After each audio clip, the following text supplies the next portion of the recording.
Welcome to myFace, myStory, voices from the craniofacial community, with your host, Dina Zuckerberg.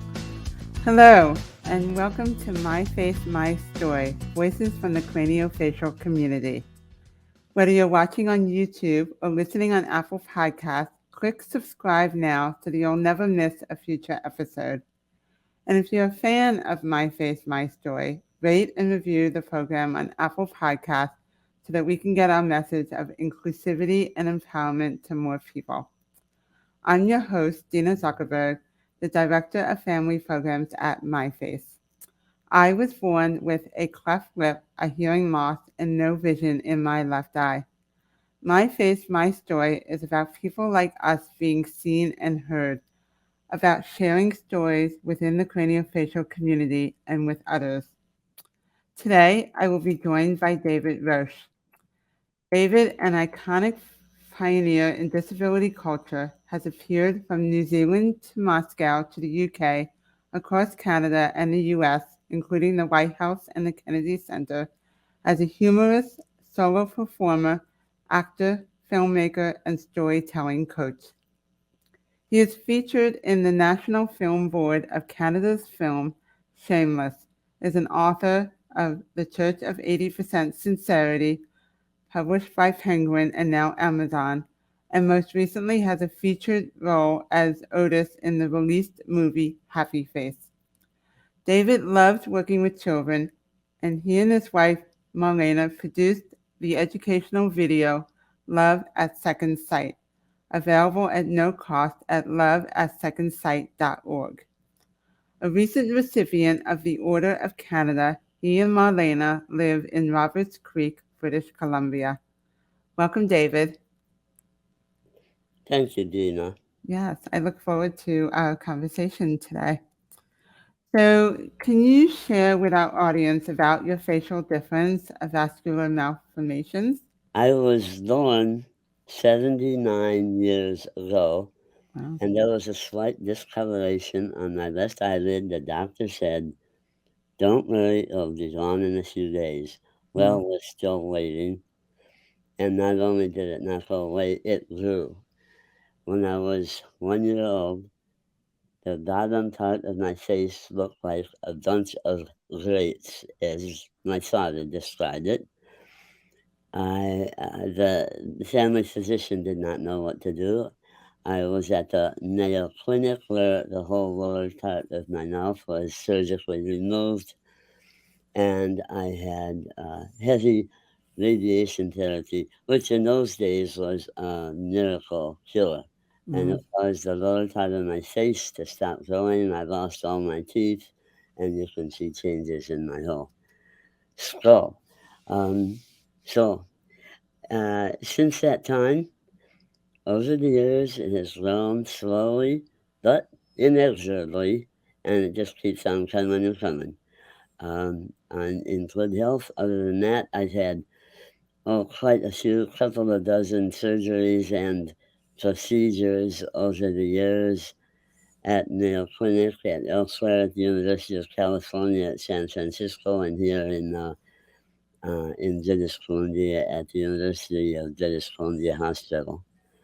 So that's actually, the truth is, my head is a Mm. museum of all of the diagnoses and treatments of vascular malformations of the head and neck. So I feel like my head is actually very valuable. Mm, I like that. Yeah. I'm just wondering if you were born today, would the treatment be most likely different, do you think? I mean, I guess, Yes. yeah, Every physician that I see says there would not be any radiation. right. And, they may have left it alone to see what would happen.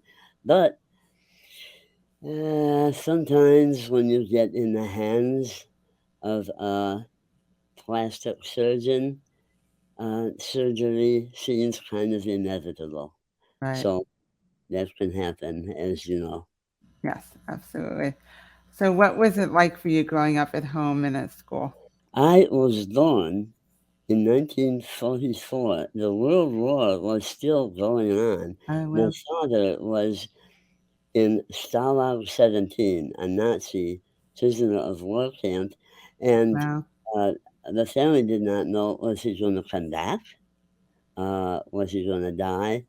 And so my arrival into the world was greeted with great joy because it was wartime, and here's Mm, a baby, and I I was born into a matriarchal family. My grandmother and my grandfather, and my mother and her two sisters who were in their late teens. So I got lots of that initial love, which is so nice. important, in my opinion.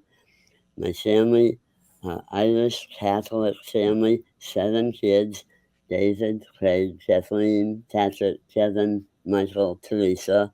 Wow. Yes, very Catholic, and it was a good family situation.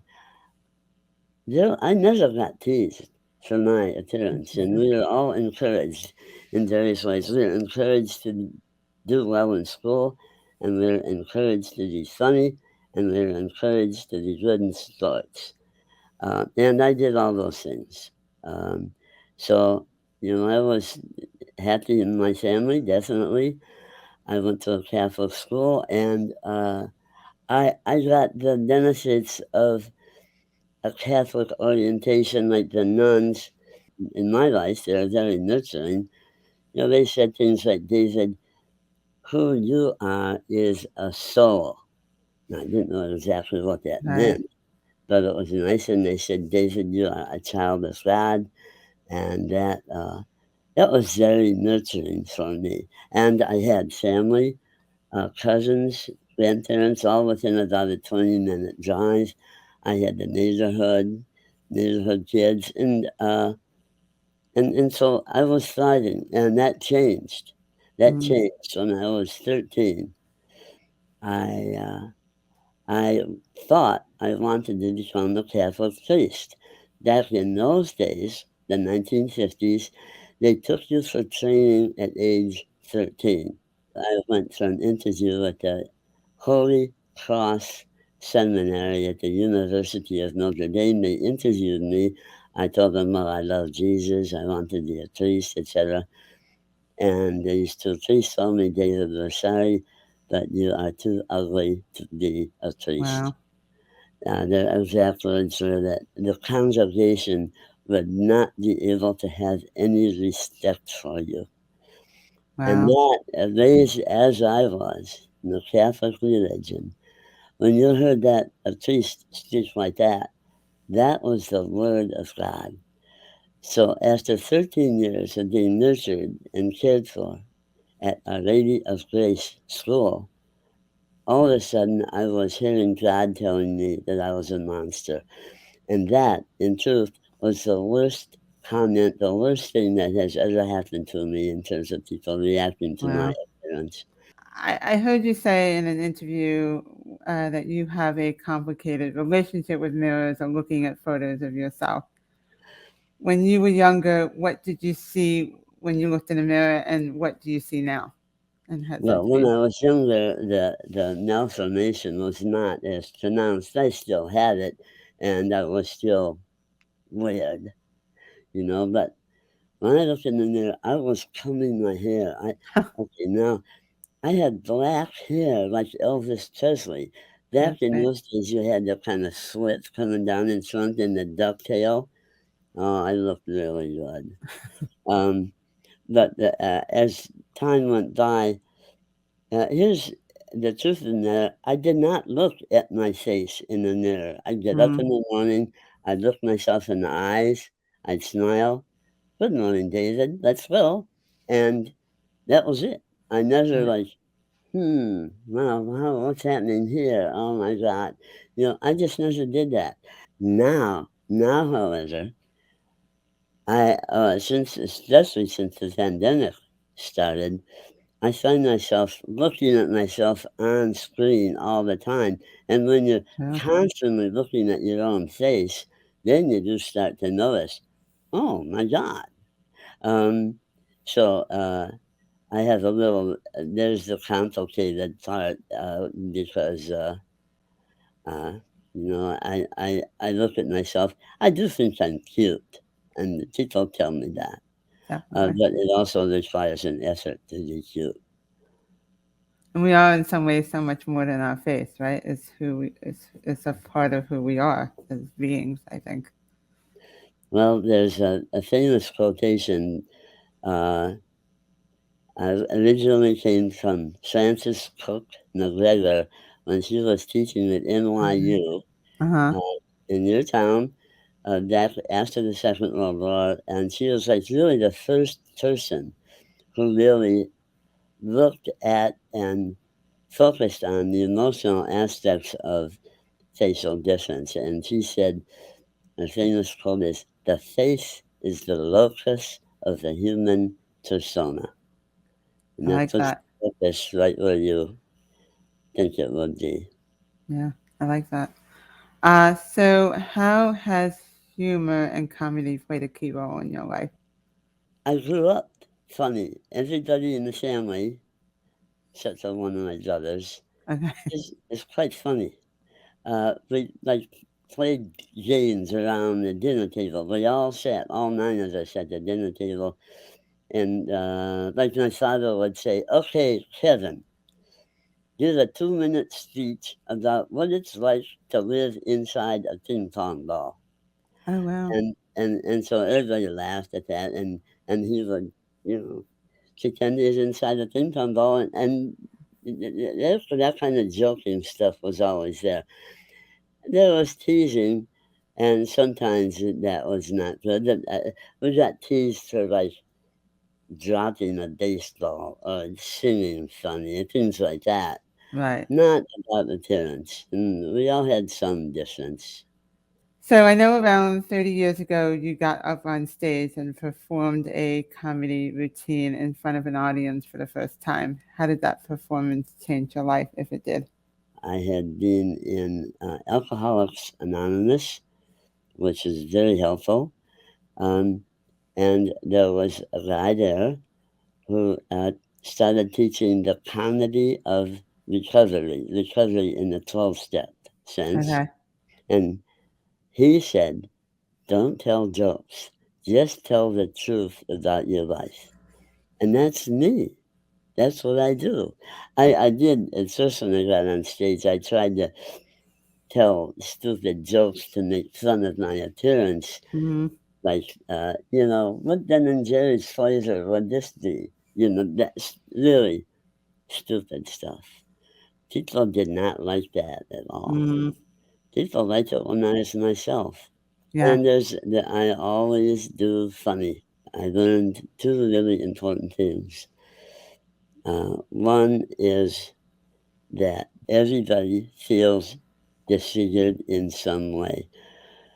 So what they like about me is I get up on stage and look at me. Oh, oh my God, what happened to him? Oh dear.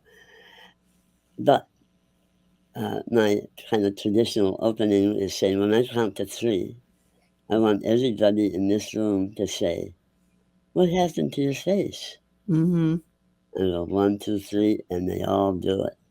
And it's right on the tip of their tongues because that's the elephant in the room, or Right. that's the vascular malformation in the room. Um, and within about, and so then I tell them, blah, blah. Yeah. And in about 10, 12, 15 minutes, I tell stories. I'm warm. I relate to them. And I have turned into a beautiful human being, uh, very attractive. So that initial judgment is that they had made is wrong. Right. And this transformation that I go through in 10 minutes is what I've gone through in my life, learning that I am beautiful and that I love Right. myself and I'm lovable and all those good things that I have. And that is particular to me, but it is also universal because Absolutely. people that out in the audience, they might not be understanding what is going on, but it is going on for them. they are jealous of me because I look the way I do and I feel so confident. Mm-hmm. It's the first time I accused the audiences of being jealous, but okay, they were jealous. Yeah. What I love is that you are giving the audience permission to ask the thing that they're thinking. And so you basically give them permission right up front to say what happened to your face. Yes, that's exactly what I do. I immediately give permission to them to speak what's on their minds. Right, And at its core, that's an act of love for them. right, That's recognizing who they are and what's on their minds and giving them permission to be themselves. right. They love it. They love Because it. sometimes I think people think that it's not okay to ask, or it's not okay to wonder.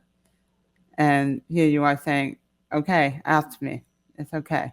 And Yeah, there's something I think very freeing. I remember years ago performing in a show, and we opened up about the stories of our lives. And you know Matthew Chaffee, and he was in that with me. And I remember afterwards we did a Q&A, and somebody said uh, it was great that I could sit here in the audience and I had permission to look and to to see your lives in a way that I wouldn't normally have that experience. You starred in a film called Happy Face along with Allison, who has Treacher Collins syndrome. Can you tell us more about that? sure. It was actually one of the best experiences of my life. Mm, Uh, Alexander Franke called me about, he signed me up a year and a half. Well, I didn't sign a contract yet because the film wasn't fully funded. He was on the lookout for actors with facial differences, which is, you're not going to find a whole lot of this. no. Um, but he auditioned me, and I agreed to do it. And then a year and a half later, I get the call. Okay, we're going to film in Montreal in October, and so I had to call my agent and get the contract signed up, and that was all good. Then, as I headed to Montreal, I thought I got all nervous. I thought, no, they're Mm, gonna hate me in Montreal because I don't speak French, and they're taking advantage of me, and mm, and I lost some tea there, and I showed up in Montreal, and as soon as we sat down for the first shoot, the first scene, it was fantastic. mm, And Alex is that the film actually is autobiographical. It's about his relationship with his mother, who had facial cancer and became disfigured, if you will, and what that meant in his life. So he had a lot to draw upon, and he pretty much let us be ourselves. Um, and I think Allison, it was a little hard for her to jump into that role. mm, I'm But sure. she jumped in wholeheartedly, and she kicked butt. That's She great. was nominated for a Canadian Oscar. That's amazing. Oh, it was wonderful. Yeah. Do you know if there's a way to see it today if we wanted to? Yeah. It's called Happy Face, and I believe that you can still see it on YouTube. Okay. I Yeah. definitely want to see it. I have not seen it, but I've been hearing a lot about it. So, Yeah, it's the okay. kind of film.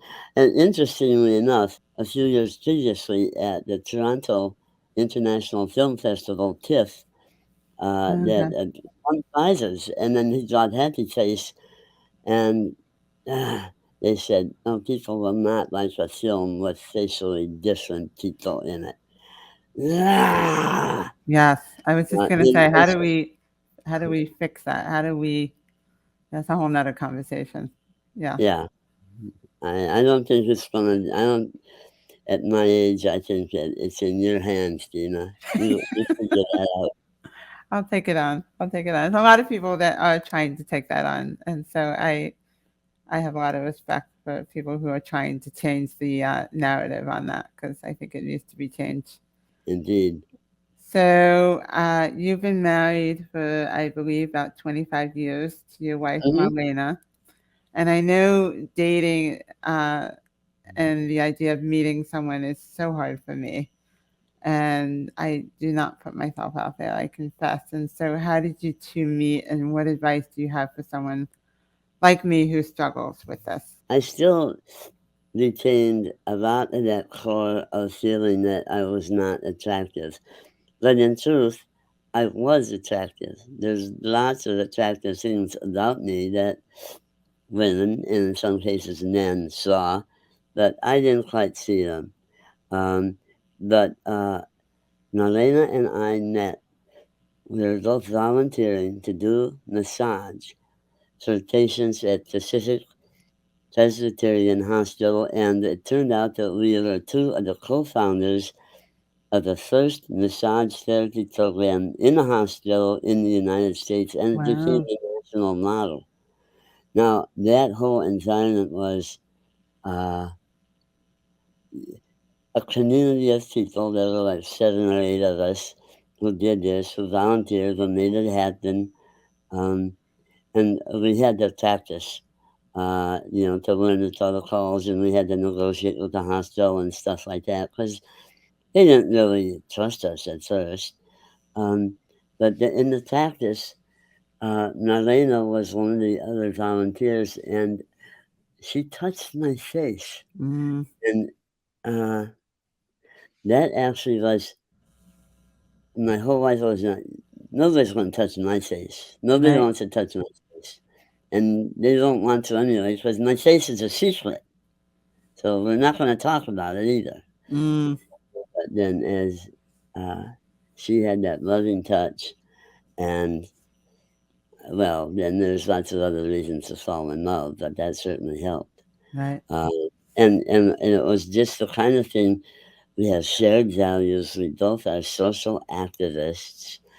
Um, she's been a volunteer at hospice for 11 years. She Wow. just got this award, Heart of the Hospice. That's Um, great. and we're in a community that did that. And this was also during the AIDS epidemic too. So there was a lot going on. There was a Mm, lot of social charge going on right. at that time. But yeah, that's when we fell in love. Um, and yeah, Yes, wonderful. Gives me hope. There's still hope yet. I'm still young enough. It still could be possible to yeah, get this. I was 39, so you got to Okay. think of it. Yeah, so it's been nice. Uh, we have a nice relationship, a nice place here in British Columbia. We're in the Nice. rainforest. It's nice. Mm-hmm. I have a daughter from my first marriage. Okay. Me, she's wonderful, and she works for a community organization that does mediation. Oh, So well, she's in there. She's in the mix doing stuff. that's great. Yeah. So I'm a big believer of educating children about differences, kindness, and acceptance. You and Marlena have created Love at Second Sight, an educational video that transforms attitudes about appearance and encourages students to accept themselves and others. I have seen the video and it's really powerful. What has been the reaction of students, and is there a moment that stands out for you Well, for doing that? I'm sure thank you there's for many, asking but about that. Yeah, there. We really enjoyed shooting that, and I think in the film, it's you can see it at loveatsecondsight.org.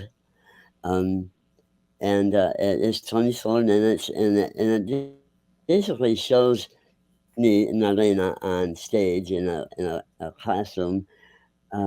But then it shows the kids' reactions, and at first they're like, "Hmm, right, hmm," and then they're like, "Oh," and then they're like, "Ah," having a great time, and they change, they right. change, and so the film now. At first, we were trying to sell it to school districts, and then we realized we don't wanna do that. We put Mm, it up on YouTube so anyone can see it, and it's got legs. It's been seen around the world, and as a matter of fact, next month we've been invited by the California Film Institute, which is, the big guys, Right. to do a special showing of it in Marin County, California, in their theater. It's going to be filled with the middle That's school really good. sixth graders watching of at Second Sight, and then Wow. Q&A afterwards. That's So going to be it's good. powerful. I'm so proud of it. Yeah. It's going to be powerful, Yeah, especially for fifth graders, because that's when they start to really doubt themselves and really see their differences. So you've written the thank book, you. The Church of 80% Sincerity, based on your life. What motivated you to write it, and what are some of its key messages, would you say? Um, Thank you for asking. And by the way, my second book is going to be published by Harder Publishing in September. It's called Standing at the Back Door of Happiness. The Church of 80% Sincerity is the title of my one-man show that I've done in all the places that you mentioned, including like Moscow, London, etc. Annie Lamott, who's a well-known author, is a friend of mine. Okay. She came to one of my shows and she wrote a story about me, and that was appeared in one of her books. As she Right. went on her book tour, it was in Manhattan, as a matter of fact. She read that story about me to the people in the audience, and one of them was an editor at Penguin, New York, who went to my website, got the book, read the book, and called me up and said, "Hey, could you turn the show into a book?" Oh, And I that's said, great. "Yeah." I certainly, it wasn't quite as easy as, but it was like two-thirds written. So all my writer friends hate me because they feel like I got an easy in there, which I did. Right. The editor was great, and I thanks Annie Lamont too. That's great. So Yeah. what is your new book about? My relations with people with disabilities and different facial differences and stuff like that, but not totally. I remember years ago presenting at a school, and a student raised their hand and shared that they had a pimple and was so upset about it and thought everyone was looking at this one pimple, right? Yeah. And considering your experience as a person with a different facial difference, what would you say to that student? What I would do is to pay as much attention to that possible as pay as much attention as possible to that young person and give a lot of empathy and encourage them, at least get it planted inside them that their true beauty is inside them. And I Yeah. think, that's their world. That's what they know, and that's what they're feeling in the moment. And to meet them where they are in that moment, I think is such a great thing for both, for the person who does that and for the person who receives that. A frequent and offensive assumption that people often make about people with facial differences is that because we look different, that we're not smart or capable. How did you get people who have underestimated you to see beyond those assumptions? I have deliberately put myself in the public eye. And Hmm. like when I am hired to do a keynote, say in Chicago, uh, it's usually like at 9 o'clock in the morning, and I'll get there at 8 o'clock, and I'll mix with everybody who's in the audience and ask them why are they there, and really connect. And Right. that is very very face to face. That essentially puts me in control. The only thing I see sometimes is children, age 4 and 5, are at an age where they're aware of monsters. And so once in a while, I'll get the, oh my God, mommy, there's a monster thing, which uh, certainly is not delightful, but I understand it. But then once in a while, I get, knocked alongside the head by something like that because I'm not expecting it anymore. Right. Yeah. not fun. So before we wrap up, what advice would you give to someone who might be struggling and is looking for a supportive community? Hey, you know where? It's right on this podcast. So one, Right. not just me, but all the ones you've been doing. And I love Shilda, the Shira, all these great people. The most fun thing is to go to a Children's Craniofacial Association retreat, like they have them every year, and rent the whole hotel. And it's filled with people, naming kids with facial differences. And they're all going nuts with happiness. And it's Right. a wonderful time. Yeah, I went a few years ago. I think finding that community and right and knowing that you're not alone and that there's Yeah. other people who are on that same journey can be so powerful. So how can people find you, buy your book, and watch Love at Second Sight? loveatSecondSight.org. You can watch that for free. The book, The Church of 80% Sincerity, you can find that on Amazon. Thank you for asking. Thank you, David, for sharing your journey with us. I really enjoyed our conversation today.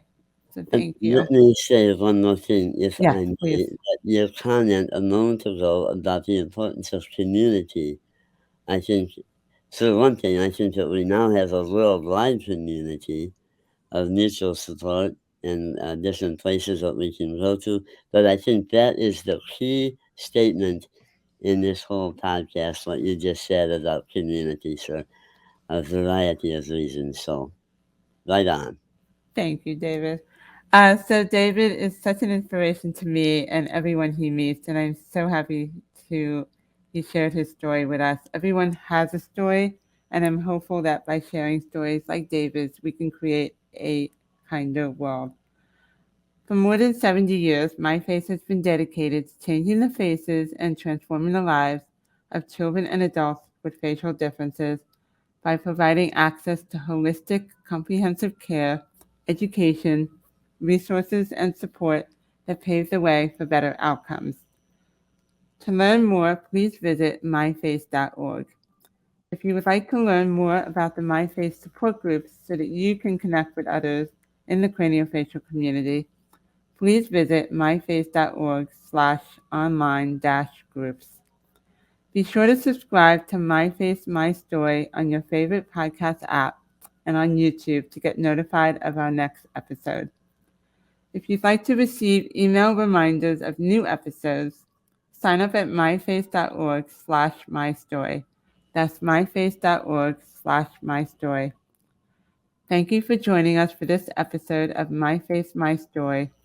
Remember, it takes courage to share your story, so be brave and speak out. Hi, I'm Stephanie Paul, the Executive Director of myFace. myFace is a nonprofit organization dedicated to changing the faces and transforming the lives of children and adults with facial differences. We do this through various programs and events such as the Transforming Lives educational webinar series, Races for Faces, the Wonder Project, and the groundbreaking myFace, myStory conversational series. You can learn more about all of these on our website at myface.org.